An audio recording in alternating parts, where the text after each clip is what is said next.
God's healing love comes to us through our self-compassion. To experience the love of God, it requires the Good Samaritan's compassion. Hi everyone, Angelo here. I'm a creative and theologian, and it's the 15th Sunday in Ordinary Time. So we are still in chapter 10 of Luke, but this is a big story. I'm sure we all know this one already. And traditionally, we know it as the parable of the Good Samaritan. So what happens is that it says there's a scholar of the law who he wants to test Christ. So he says, "Rabbi, teacher, what do I have to do to inherit eternal life?" So you just hit him back with a question and say, "Well, what does the law say?" So the lawyer responds and he say, "Well, you have to love God. You have to love God with all your being and everything, and you have to love your neighbor as yourself." So Christ is like, "Well, yeah, I mean, you don't know the answer you're asking me for." But the lawyer, he didn't really like that too much, right? So you gotta try and justify yourself. So he asks Jesus, "Okay, well then, who is my neighbor?"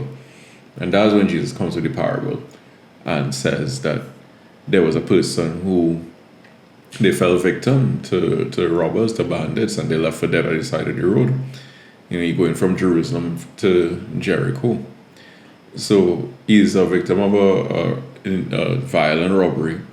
And then at the same time, two religious workers walk by. One is a priest, one is a Levite, but they pass him by on the opposite side. And then the third person who walks along is a Samaritan. And a Samaritan is moved with compassion at the sight of the victim. So he does what he can, tries to help the victim heal up just a little bit, then takes him up, helps the victim, carries the victim to, well, here it says an inn. So, I mean, however you want to interpret that in modern day language and understanding. And he takes care of the victim even further, and he charges the person, the Samaritan, he tells the person who is running the inn, he gives them 2 silver coins and say, "Look, take care of them, and whatever more they need, let me know and I'll fix it." So then Jesus looks at the man after that, being the lawyer, and he's like, "Okay, so which one is the neighbor?" So then, of course, the lawyer kind of have no choice at this point. He's like, "Well, we can't even say the word Samaritan." He says, "The one who treated the victim with mercy." So then Jesus hits him with the same thing again.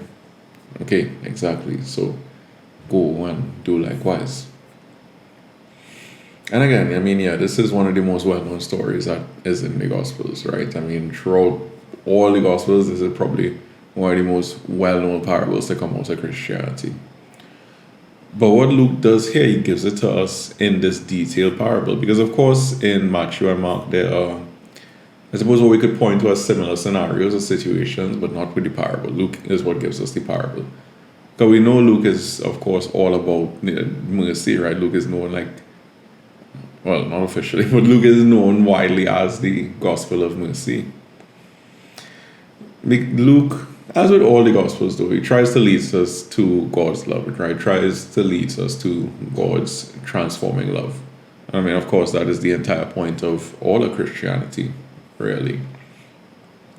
So I don't doubt that Christ would have given this parable based off of a personal account that you would have had, or at least a situation that you'd have been very familiar with, a situation that you'd been very close to.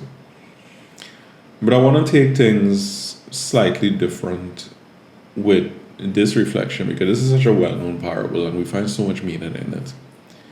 So in preparing for this reflection, I was contemplating this story, but then I was also studying too, like, how this story relates to us on a personal level. Because besides being a moving parable, I do find it also descriptive of our lives. Meaning that the characters in this story, I think they could be seen as different parts of us. And to experience the love of God, it requires the Good Samaritan's compassion. So if I could attempt to explain a bit, and I'll draw loosely on Jungian psychology.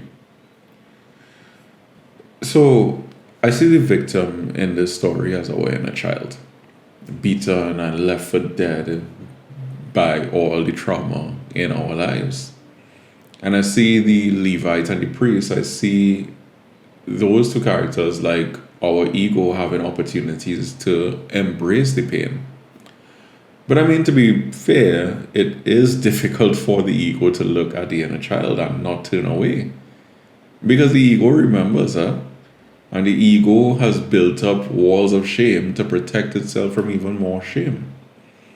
And we try to protect ourselves from all the shame we experience through a variety of situations. I mean, so many people's situations in their lives are so different, but ultimately, I don't know if we could say there's any person who does not have a wounded inner child. And then we come to the Samaritan.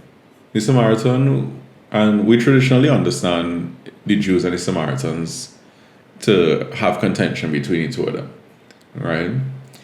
But I see the Samaritan as being representative of our shadow selves. And the reason I say that is because we have a way where we tend to other our shadows. We tend to push our shadows to the margins. The same way the Samaritans would have been marginalized too. But it's only when we embrace our shadow, that's when our inner child begins to find true healing. Or, as it might be the case here, when we allow our shadow to embrace us. And I mean, I think people are spot on when they say that self-compassion is the antidote to shame. And shame is what holds us back from experiencing life as we should. Shame is what prevents us from living a life in full union with God. And it's in the meeting and the reconciliation of every part of ourselves that our inner child, or inner children, I guess, finds healing through embracing the shadow especially. And that's what leads us to wholeness. And I mean, of course, we know wholeness is a fundamental factor when it comes to experiencing holiness. Or, in other words, experiencing God's healing love. Because God's healing love comes to us through our self-compassion. The only thing is, in this case, as is so often the case too, the inner child, it doesn't actively embrace the shadow, but rather the inner child had to be embraced by the shadow. The side of us that we push away is the side that meets us when we are in our worst moments. Because I mean, how many times have we been in situations like that where we got caught off guard by something or the other? Sometimes it's great, and sometimes it could be the most minute of things. But that woundedness of our inner child, how many times has it lashed out?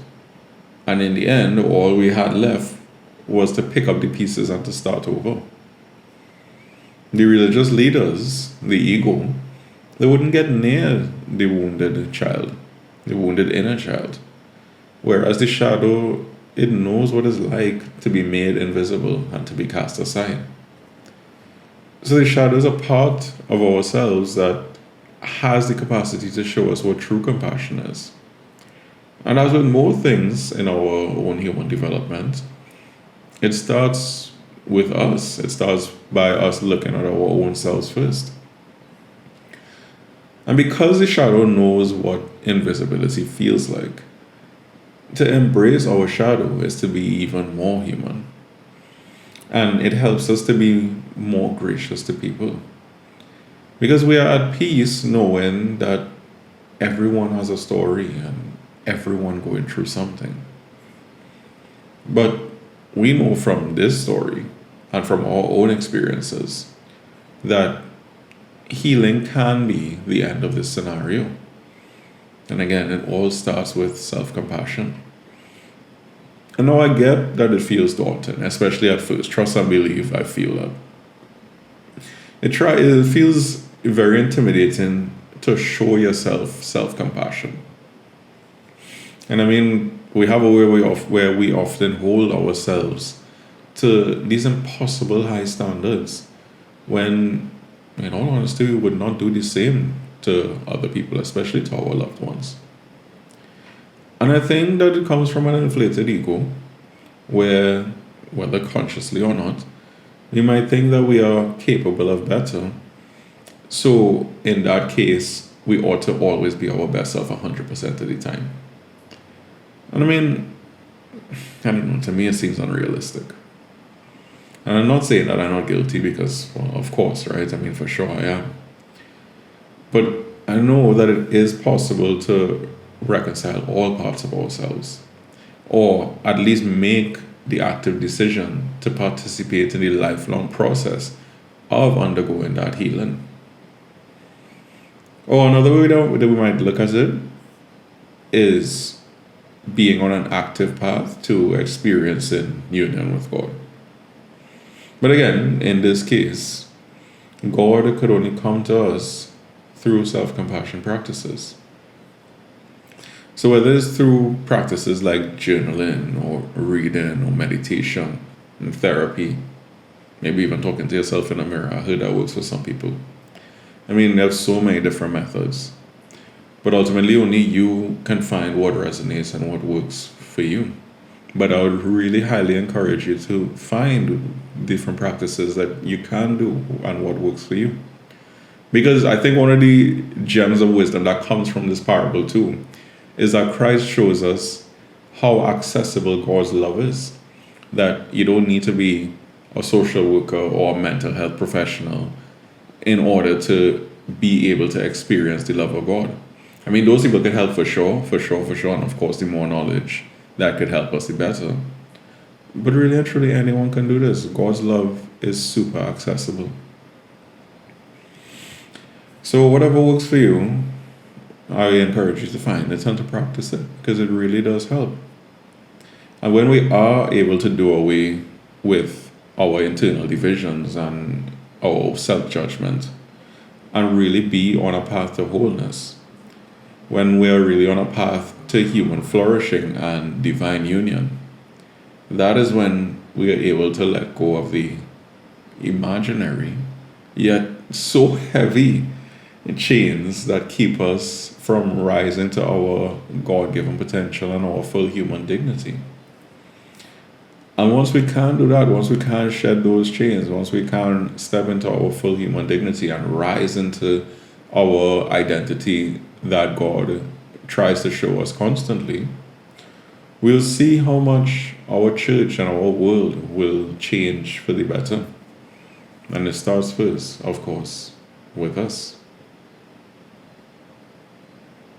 Anyways, that's it for me this week. And as always, I appreciate you so much for watching. Thank you.